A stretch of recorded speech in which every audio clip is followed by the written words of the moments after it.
Yeah. Yeah, we talking about cans today. Cash for cans. Cans for cash. Okay? Of course, I'm put my gloves on. Even got my little sporty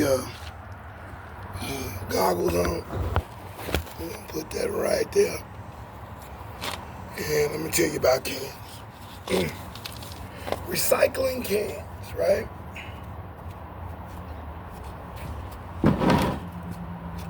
Okay. You don't want to do them like that. You don't want to take them in a bag like that. What you're going to need is a 55-gallon bag. Hefty style bag. So it's rough and tough and hold all the compressed cans in the bag. This is all I'm going to put in this bag, all crushed cans. So definitely, my main thing, if I can, I would smush it like this, which comes down all the way, okay? This one is the ideal thing so you don't hurt your feet or whatever. Hard toe shoes or whatever. Squashing it down one side to the other. That way that is compressed. So definitely we're going to do all the cans like that. You can have multiple bags inside of a bag. So with both sides, and it's not going to take metal mixed in with your aluminum. So definitely that is a thing. Discard your trash. You can line these up.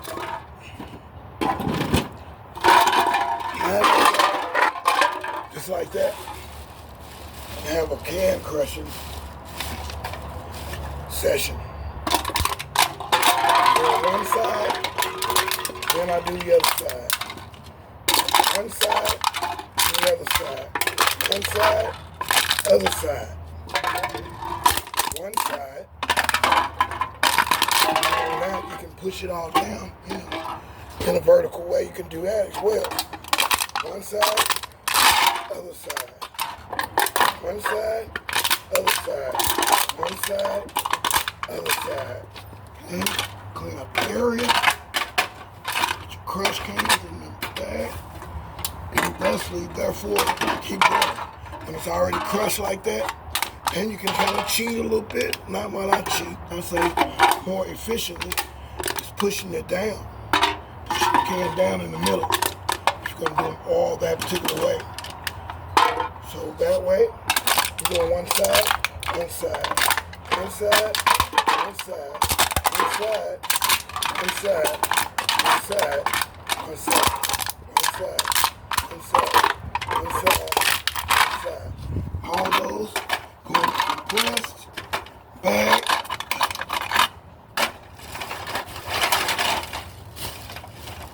So when you fill up a 55-gallon bag, you're roughly kind of calculating somewhere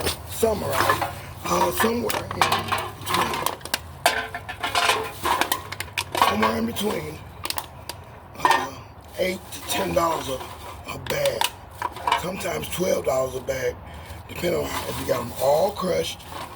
And the best crush is the one like this, found in the street, found in a field or something. Definitely been ran over by a lot of cars or foot traffic or whatever. That's compressed as much as you really want it. So there are machines that can do this. The company that you take them to recycling, they have bigger machines, and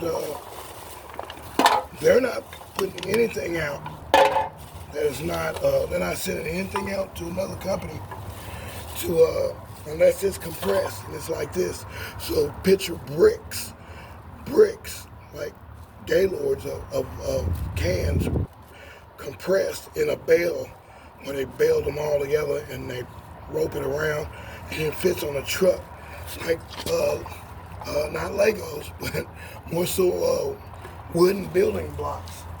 So they definitely want the most bang for their buck when they're selling their stuff, because they're just a big scrapper, a big recycler. That's all there is. They're the same person you are. right? Pushing it down, pushing it down, pushing it down. Just want you to see that through the process.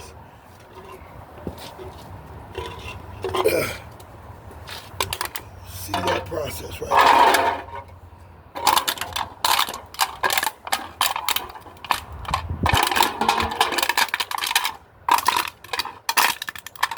there. In a typical situation with saving cans, in the household, saving cans, you definitely want to wash, put water in and rinse, water in and rinse before you start putting them in a bag or a receptacle in the house due to unwanted critters, unwanted insects, smells, ants, anything can, they're going to be attracted to the sugar or the residue that's on these things. You always really want to have gloves on, touching this. These are other people's mouths been on it. You don't know what's what. So definitely you got to be on top of your thing. See those already crushed. That's crushed enough for my life. I've been doing this for a long time. Especially when it was time to get some things as a kid. Me and my cousins from either side of the family, they come over and they remember this forever. That we would go pick up cans out on the road, in the neighborhood, apartment complexes, sporting places like YMCA, YWCA, I think it's YWCA, and you kind of get picked as a person who picks up cans, and other people start giving you cans too. Some people start and it gets out of hand, or they say there's so many, something happens or another.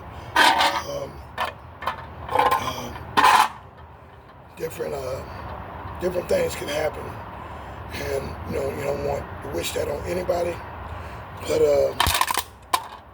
especially like a widowed person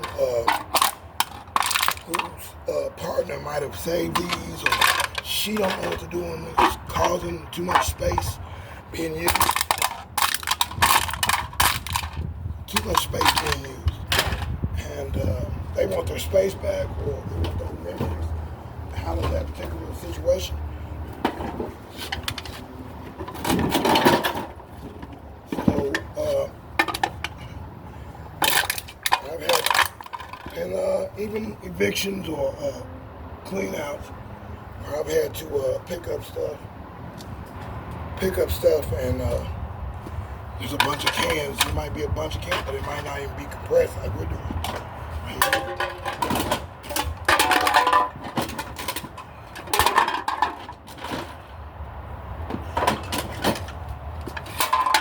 That is the ideal compression of a can that you want. And some people don't give a dang about it. They don't want to do all the work. Well, that's why you might not be making any money picking up cans or collecting them. And sometimes a particular can could be worth more by not crushing it at all. It might be a can you might have found in the country or off a country road. And definitely. So there it is. There it is. Now my bag is a little bit better. I know when I take that to the scrapyard, I'm going to have a better situation. A very better, better situation than just bringing them up there and selling the cans as they are. If you got space to do that, cool, that's on you. But me in my situation, even if I've got a box truck or something going to the scale, I'm definitely, or a bobtail, we're definitely going to have all of our stuff crushed.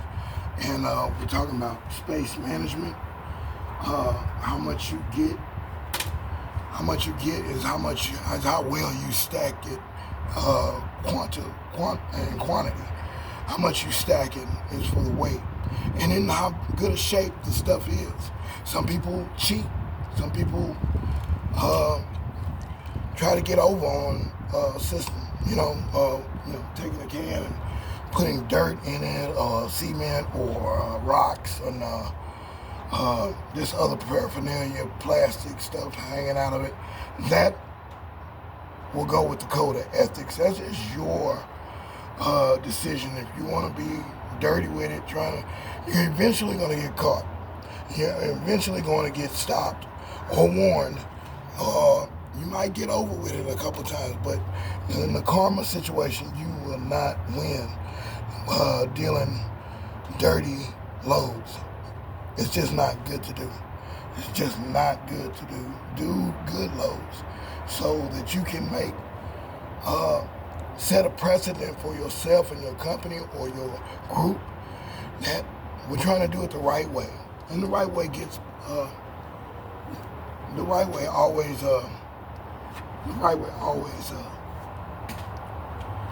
it always comes out better. It's a better situation when you're actually upright and honest about things.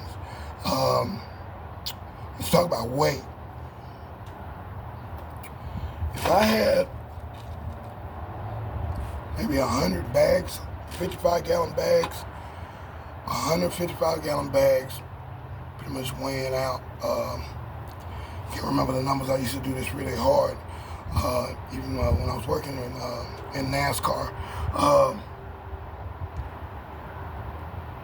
You got over so many hundreds of or thousands of pounds. You call in and you get a quote. So a quote will give you a better situation, a better payout. They'll lock it in when you get there. Tell them how good the material. You pretty much getting a relationship with those companies, and they know what you got. They know that you're coming with clean stuff, and it's not they have to question you or have to do a lot of work after you drop it off. So my stuff is pretty much clean. I got a clean reputation where I'm actually getting a better price on certain things. So that's what you want to do, and when you got quality and quantity of a particular item. Comes to copper or something like that, you need 150 pounds or even sometimes over 100 pounds can get you a lot more money than just breaking it in and doing it that way. You pretty much want to get a quote or talk to the foreman or talk to the assistant manager or manager and let them know as you come, alert them that this stuff is clean. There's no you call it no foreign material on the material, because this stuff has to go to different people and they want to be able to do it fast and move it on to the next place where it's supposed to go. So everything is efficient for the company, and they efficiently pay you for helping them out with having great clean loads. Because that's my thing on cans. Get it before it got too hot. Get it before it rained. So yes, that's on cans. Aluminum cans. Aluminum bottles. Be the same way. You pop one side and push it down. Sometimes the bottles are a little thicker. And of course, unscrew the top to let the air out. No liquids in any of the aluminum cans or bottles. So that's particularly it. Deuces, counting it down. 10, 9, 8, 7, 6, 5, 4, 3, 2, and 1.